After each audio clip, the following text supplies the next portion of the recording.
హిందుత్వ సంఘాల చిరకాల కోరిక అయోధ్యలో రామమందిర నిర్మాణం. దశాబ్దాల సుదీర్ఘ ఉద్యమం, న్యాయ పోరాటం అనంతరం ఎట్టకేలకు ఈ రామ్ మందిర్ నిర్మాణం పూర్తయింది. ఈ నెల 22న మందిర్ ప్రారంభోత్సవాన్ని దేశ చరిత్రలోనే కని విని ఎరుగని రీతిలో అత్యంత వైభవంగా నిర్వహించేందుకు అయోధ్య రామ్ టెంపుల్ ట్రస్ట్ ఏర్పాట్లు చేసింది.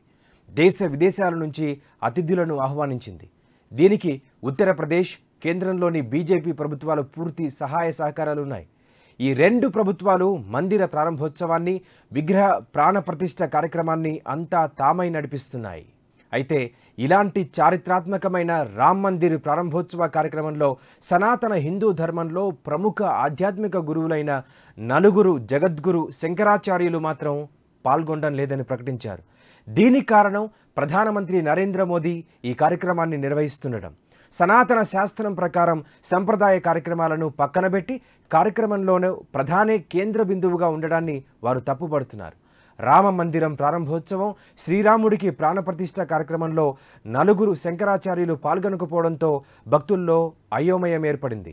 పవిత్ర మందిరాన్ని నిర్మించాలనే చిత్తశుద్ధి ప్రభుత్వానికి లేదని, అది ఒక సమాధి అని పూరీ పీఠంలోని పూర్వాన్మయ గోవర్ధన్ మఠానికి చెందిన శంకరాచార్య స్వామి శ్రీ నిత్యలానంద స్వామి సంచలన వ్యాఖ్యలు చేశారు.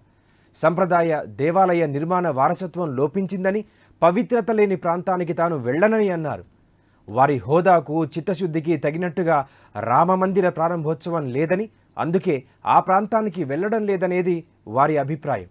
కొంతమంది రాజకీయ నాయకుల అవకాశవాద రాజకీయాలకు వ్యతిరేకంగా ఆ కార్యక్రమానికి హాజరు కావడం లేదని తెలిపారు. శృంగేరి శారదా పీఠానికి చెందిన శంకరాచార్య స్వామి శ్రీ భారతీ తీర్థ కూడా రామ్ మందిర్ ప్రారంభోత్సవ ఆహ్వానాన్ని తిరస్కరించారు. మందిరం పూర్తిగా నిర్మాణం కాకముందే విగ్రహాన్ని ప్రతిష్ఠించడాన్ని ఆయన తప్పుపడుతున్నారు. ఇది సరైన చర్య కాదన్నారు. అంతేకాదు, ఆసియాలోనే అతిపెద్ద మసీదును కూడా అయోధ్యలో నిర్మించడాన్ని కూడా ఆయన వ్యతిరేకిస్తున్నారు. ఇది అవాంఛనీయ సంఘటనలకు దారితీస్తుందన్నారు. ఇది పూర్తి నిర్లక్ష్య వైఖరి అని తెలిపారు. రామ్ మందిర్ ట్రస్ట్ తమ నుంచి కానీ, తమ ప్రతినిధుల నుంచి కానీ ఇతర ప్రముఖ ఆధ్యాత్మికవేత్తల సలహాలు తీసుకోలేదని వారి అభిప్రాయం. మోదీ ప్రభుత్వం ద్వంద్వ వైఖరి అవలంబిస్తుందని, రామ్ మందిర్ నిర్మాణానికి బదులు రాజకీయ ప్రయోజనాల కోసం హిందువుల భాగోద్వేగాలను వాడుకుంటుందని అన్నారు. మరో శంకరాచార్య, పశ్చిమాంనాయ ద్వారకా శారదాపీఠం శంకరాచార్య శ్రీ స్వామి సదానంద సరస్వతి అయితే రామమందిరంలో విగ్రహ ప్రాణప్రతిష్ఠ కార్యక్రమ ముహూర్తమే సరైంది కాదన్నారు. వేదాల ప్రకారం రాముడి విగ్రహానికి ప్రాణప్రతిష్ఠకు సరైన రోజు శ్రీరామ నవమి రోజు అని అన్నారు. కానీ అలా కాకుండా ఈ సమయంలో విగ్రహ ప్రాణప్రతిష్ఠ చేయడానికి రాజకీయాలే కారణమన్నారు. శ్రీరామనవమి నాటికి ఎన్నికల కోడ్ అమల్లోకి రానుండడంతో బీజేపీకి, ఆ నాయకులకు పెద్దగా ప్రయోజనం ఉండదని, అందుకే ముందుగానే విగ్రహ ప్రాణప్రతిష్ఠ కార్యక్రమాన్ని చేస్తుందని అభిప్రాయపడ్డారు.